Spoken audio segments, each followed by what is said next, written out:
Assalamualaikum warahmatullahi wabarakatuh. Selamat pagi kawan-kawanku semua, dimanapun kalian berada. Perkenalkan, nama saya Raja Marsani. Saya dari Fisika 1 Universitas Islam Negeri Sumatera Utara. Yang saya hormati Ibu dosen Putri Hervina Daulay SPD MM. Yang saya sayangi kawan-kawan sekalian. Di sini saya akan mempresentasikan hasil makalah saya yang berjudul Manajemen Sumber Daya Manusia. Dimanapun kalian berada, manajemen sumber daya manusia biasa disingkat dengan MSDM. Adalah suatu ilmu atau cara bagaimana mengatur hubungan dan peranan sumber daya yang dimiliki oleh individu secara efisien dan efektif, serta dapat digunakan secara maksimal sehingga mencapai tujuan bersama perusahaan, karyawan, dan masyarakat menjadi maksimal. Adapun peran strategis MSDM adalah dalam organisasi bisnis dapat dielaborasi dari segi teori sumber daya, di mana fungsi perusahaan adalah mengarahkan seluruh sumber daya atau kemampuan internal untuk menghadapi kepentingan pasar sebagai faktor eksternal utama. 4. Apabila teman-teman sekalian kurang mengerti, nanti saya ada PowerPoint-nya, boleh dilihat di sana. Yang keempat, ada rekrutmen, pemeliharaan, pengembangan. Rekrutmen di sini diartikan pengadaan, yaitu suatu proses kegiatan mengisi formasi yang lowong, mulai dari perencanaan, pengumuman, pelamaran, penyaringan, sampai dengan pengangkatan dan penempatan. Pemeliharaan atau maintenance merupakan tanggung jawab setiap pimpinan.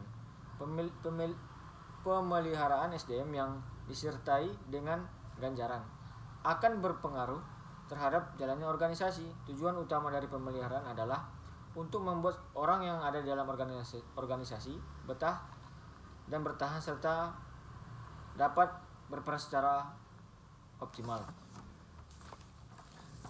Pendidikan dan pelatihan merupakan upaya untuk pengembangan SDM.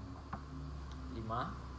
Perencanaan sumber daya manusia adalah proses menilai kebutuhan dan ketersediaan sumber daya manusia, kemudian mengintegrasikan antara keduanya.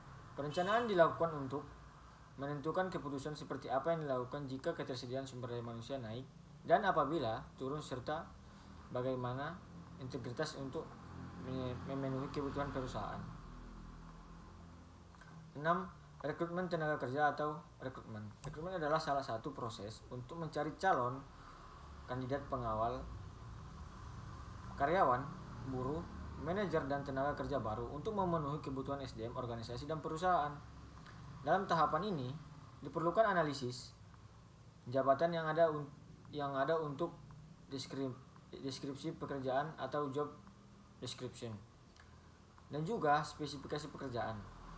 Seleksi tenaga kerja adalah suatu proses menemukan tenaga kerja yang tepat dan dari sekian banyak kandidat atau calon yang ada. Tahap awal dilakukannya setelah menerima berkas lamaran atau melihat daftar riwayatnya,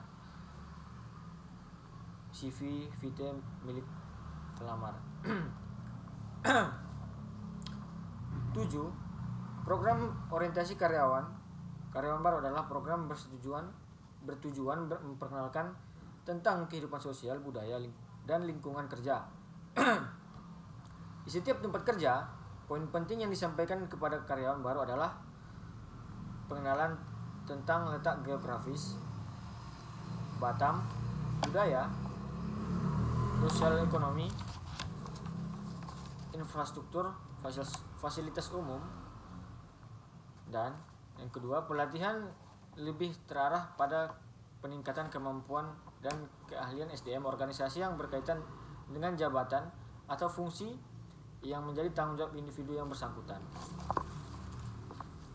Dan yang ke-8, manajemen kinerja, pengedepanan kesehatan mental karyawan, perubahan pola kerja, pengelolaan kompensasi dan benefit, serta otomatisasi tugas administrasi.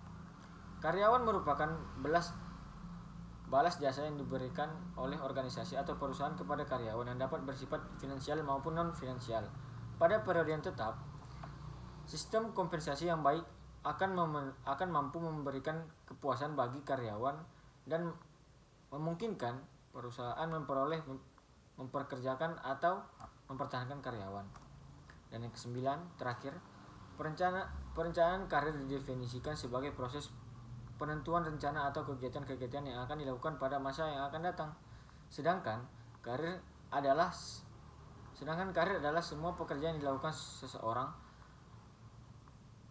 selama masa kerjanya yang memberikan kelangsungan, keteraturan, dan nilai bagi kehidupan seseorang. Jadi mungkin sekian penjelasan saya dari makalah saya yang berjudul Manajemen Sumber Daya Manusia.